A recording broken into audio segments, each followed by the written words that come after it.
Hey everyone, in this video we shall be deploying our auth backend that we have created so far onto our Heroku. So if you haven't seen my previous videos where we have implemented the following authentication model for creating a new user and also for logging in under our application, kindly watch that, and if you have watched that, we are good to go. So first thing first, we need to head on to our browser, and onto our browser first of all you need to install Heroku CLI. So once we have installed Heroku CLI, we are good to go. So by far now, if I move on to my VS Code and if I open my terminal and if I write Heroku, or it's not Heroku but Heroku, I will be getting all of the following commands from Heroku to me under my project. The second thing you need to do is move on to our Heroku and create a new account which will be free, and onto our account you need to create a new app for our application, and we shall be creating a new app from our terminal. So let's go there. So first thing first, we need to make some changes under our application. So first of all we need to move under, and here we need to initialize some of the engines for our application, and for clearing up the engines you need to write the engines of node to the following version and also for npm for this one. And once we have done this, we shall be moving under our ormconfig.json file, and here we shall be having some of the different configuration options for now. So for that purpose, first of all let's add the following repository over our GitHub.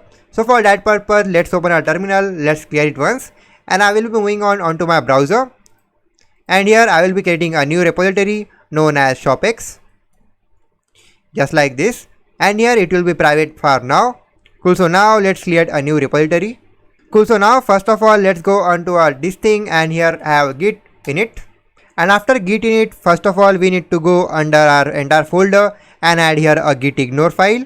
So here let's add a git ignore, just like this, and under this we shall be initializing our node modules. So here let's have all the node modules just like this, and once we have done this, let's add all of the files. So here let's say git add all. Cool. So we have added all of our files, and once we have done this, we need to create a new branch. So for that purpose, let's go here and add a new commit first of all. Why not? Also let's have a new branch of main, just like this, and after this we need to go here and add the following remote. So let's copy this and paste it here, and once we have done this, let's push all of our code to our git. So here let's say git push origin main, press enter. Cool. So now let's go onto our browser and let's refresh everything.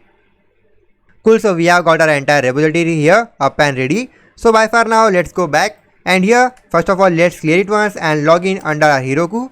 Alright, Heroku, quite a complicated name. And you need to add the following command of Heroku login, press enter.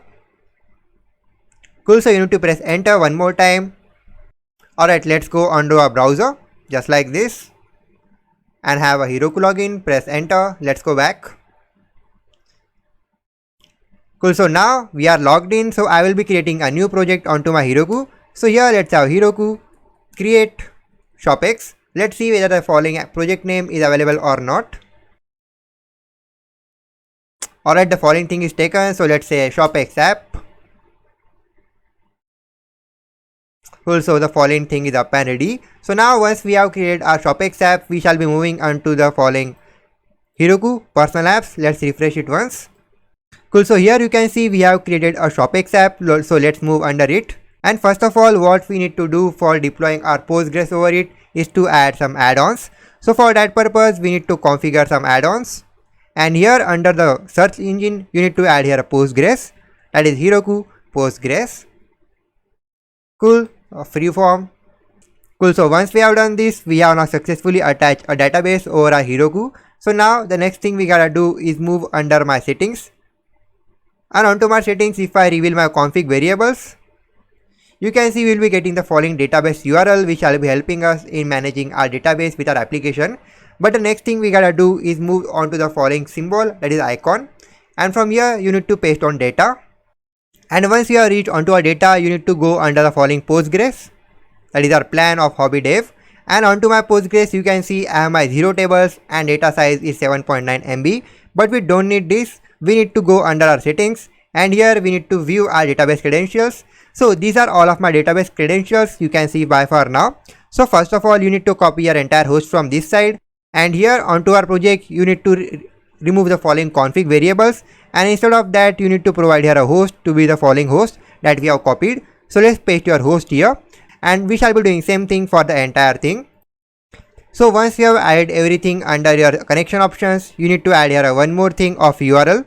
So here you need to paste your URL right under this column. So for adding the URL, you need to add a double quotation marks, and under this thing you need to paste the entire URL. You need to also configure a new thing which is about extra. So here you should be writing a object of extra, and here let's have a new object, add a comma here, and under this you should be adding here a property of SSL, and here you need to add the property of reject unauthorized to be false. Just like this, press save and enter this one. So once we have done this, we are good to go. Cool, so once everything is done from here, let's try it out. But before trying it out, we need to go under our app.ts, and onto our port, instead of having a port of 8080, you need to write here a port from the port that the following Heroku shall be giving to us. If we won't be getting the following port, we shall be assigning here a port to be 8080, just like this. So once we have done the following configurations, we are good to go. So for trying it out, let's open our terminal, and here I will be simply saying git push. But before pushing it, let's commit the following changes over our repository. So here let's say git commit added credentials, press enter, and let's say git. Alright, before that let's add all the files and add the following commit. Cool, so after this let's push over to our repository. So for that purpose, let's say git push -u over origin of main, press enter. Cool, so everything is done. Let's check our browser over our repository.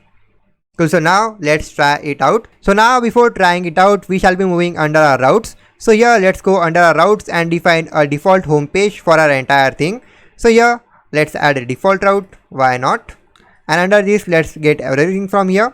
But instead of auth controller and everything, we shall be having a request and also a response, and we shall be throwing us a response.send, and here we shall be sending a message, API is working, just like this.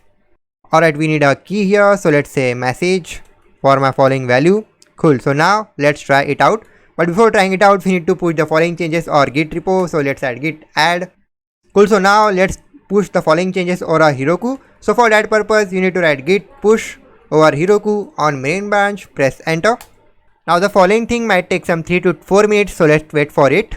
Alright, so the following thing is deployed, so now let's try it out. So for trying it out, let's go onto our browser.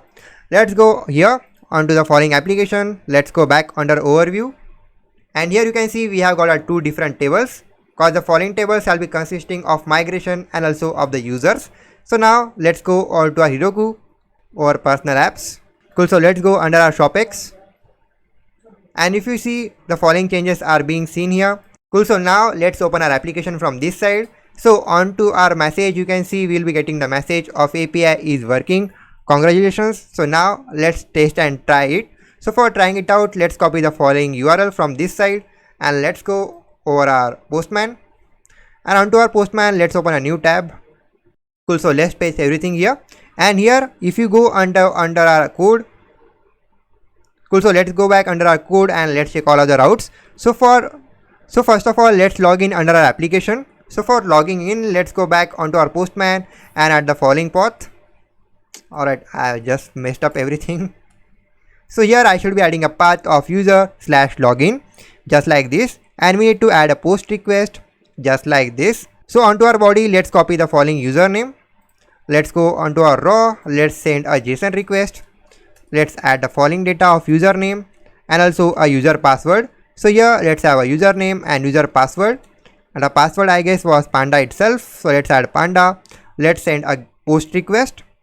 Cool, we are not getting the following username. I guess the following thing does not exist, and I guess we have a different thing. Let's send a get request. Alright, I guess it was this one thing. So now let's do one thing, create some more data for now. So here let's add a new path of sign up, and here first of all let's add a username, and also we shall be requiring his user email, and after having the following user email, let's have user password to be his name as well. Let's say Jim, and now let's send a post request to it. Let's open it up. Now you can see we will be getting the following token, and now let's copy the following token. Let's go under a get request, and you know what, we are also have defined a path for receiving all of the users that are available under our database.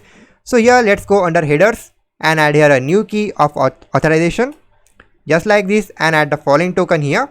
So now let's send a GET request, but before that let's remove this off and send a GET request. Cool. So now you can see we will be getting the users that are available under our database. Now let me tell you that the following data that we have been receiving under our previous tutorial shall be removed off, cause we have deployed our database over Heroku and everything shall be starting off from scratch. So congratulations, you and me are doing great. We have done a great job. So by far now the next thing we gotta do is connect our Heroku for automatic deploy, that is automatic deployment. So for that purpose, let's go out to our browser. Let's go on to our deploy, and here you need to add the deployment method of GitHub. And here let me connect my following repo with ShopX. And here you shall add a following repo with ShopX. Let's search it out.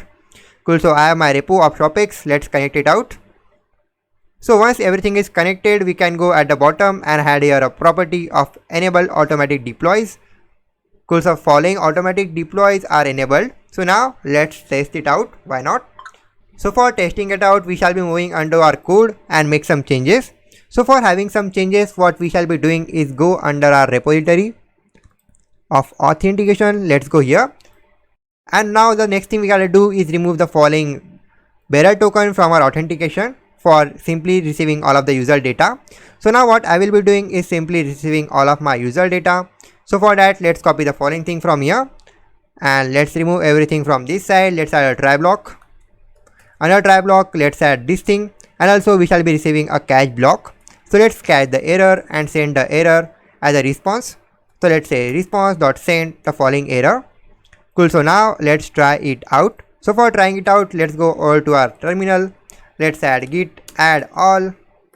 Cool. So once we have pushed all of our data, let's go over to our Heroku, and here let's go over to overview.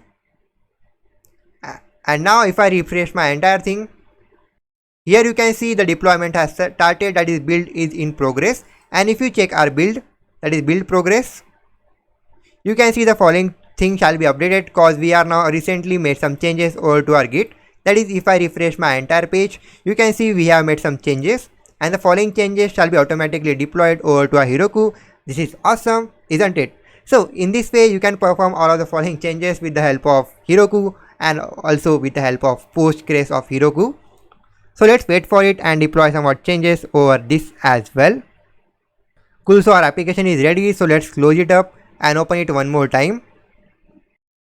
Cool. So we are getting all of our data, and here if I go and add a new path of user, press send, I will be getting all of the following user data who is currently under my database, that is Jim, his user email and user password. Now this is awesome, isn't it? Absolutely. So in this way you can perform the following deployment over Heroku, and we have successfully done the following changes as well. We are now heading toward the front end part of our application, but before moving there, let's go onto our Notion and let's done with the following thing of deploying Auth backend with Heroku.